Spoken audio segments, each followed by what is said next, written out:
This is KGW News at Sunrise. And good morning. Thanks for getting up with us on this Sunday morning. I'm Tim Gordon.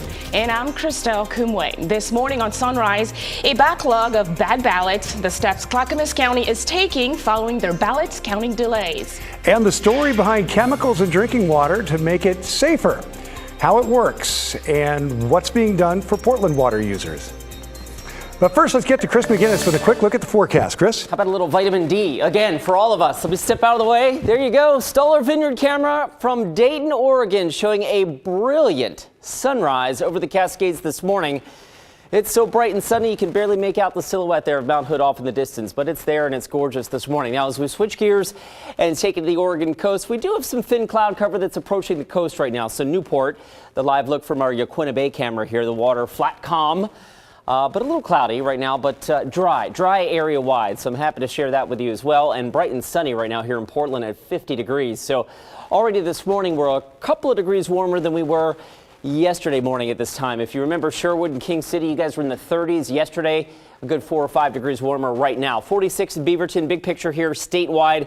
Nobody terribly cold this morning. Even Baker City is not quite as chilly as yesterday, but still sitting at the freezing mark. All right, the plan for today, brilliant sunshine this morning. Temperatures warming into the mid-60s by noon. And as we roll into the afternoon, the high thin cloud cover begins to kind of filter out the sun a little bit. But guys, not before we climb into the mid-70s. So it should be a fantastic Sunday afternoon. Tim? Sounds perfect. Thanks, Chris. Well, the Portland Water Bureau is making changes to how it treats your water. We talked to the Water Bureau, who said it makes our Bull Run water supply safer when it comes to lead contamination. On a fittingly rainy day recently, we got a tour of some new equipment that's part of better protecting the health of nearly 1 million people who use Portland's water. Exactly the thing that makes the Bull Run so wonderful, that there's nothing in it, is what makes it so corrosive. According to the Water Bureau's Kimberly Gupta, the problem with corrosion is that it attacks any lead-based plumbing that remains in homes and businesses.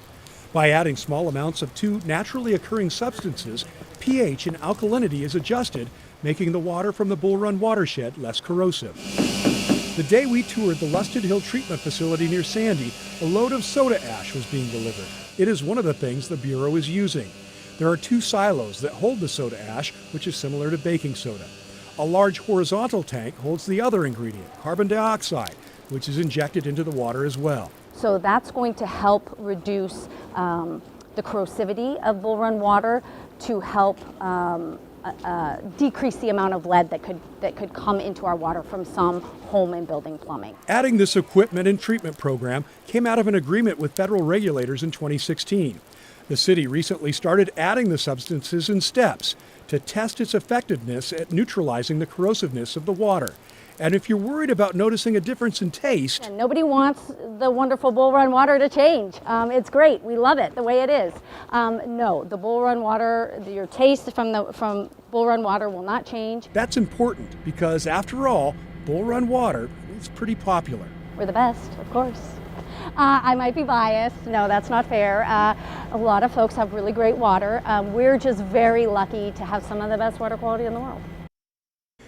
And the city's next major investment is a new water filtration facility to remove some microorganisms and other potential contaminants. Federal regulators require that to be completed in 2027.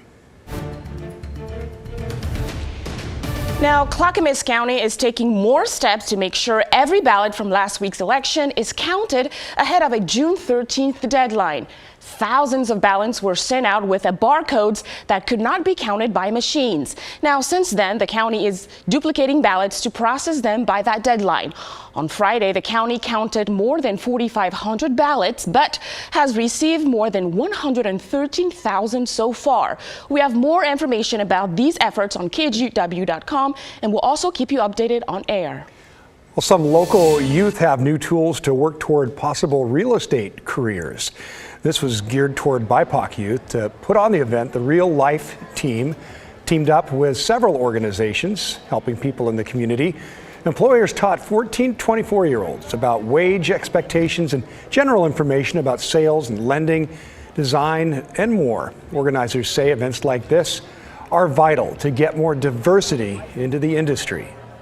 I feel like events like this, especially when you have it in such a main space of the community, it brings others out. It brings light to others that might not know much about it and don't know where to go. So I think it just gives more opportunity to people around. Now, the event was about more than simply connecting people with potential jobs. It also explained the history of racial discrimination in housing. One of the causes of homelessness in Portland is people exiting foster care unprepared to live on their own. Blair Best talked to one young woman getting ready to leave care who says she is battling each and every day to stay off the streets. I'm just going to have to stand on my own 2 feet and help myself. Victoria Boehm was placed in foster care when she was 16 years old.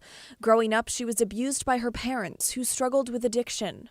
When I had bruises on me constantly. While under the state's care, she became homeless, spending months couch surfing and sleeping in hotels. It's very scary, and you kind of have to realize that everything in the world is run by money, and if you don't have it when you're a young kid, and you also don't have the age to be able to get you the resources you need, you're kind of screwed.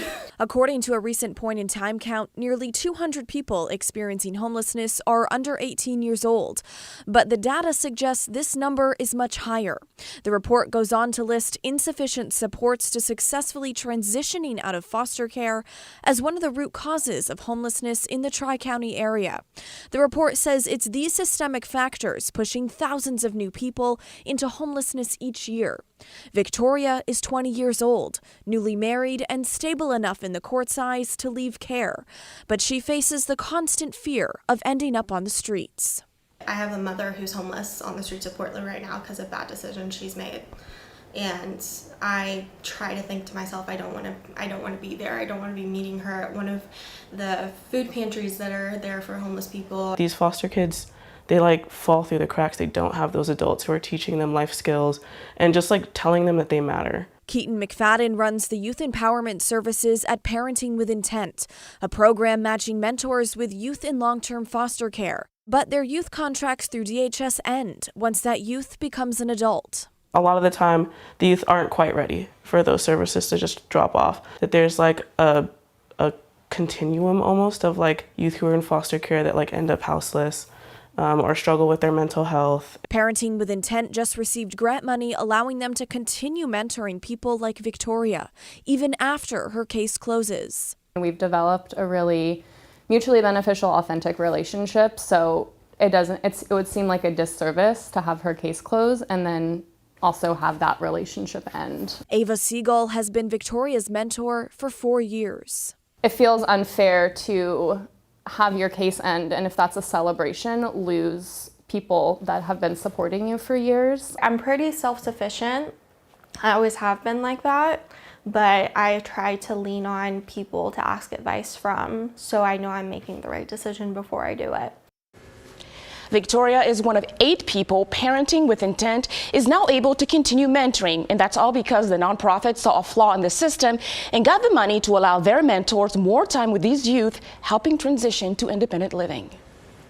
Well, still ahead, a dream to become a nurse that not even a catastrophe could stop. You can't let your advocacy for yourself waver. You need to know that you're going to have to advocate really hard for yourself throughout all of it. How an Oregon woman is overcoming the challenges of using a wheelchair while making history and inspiring others.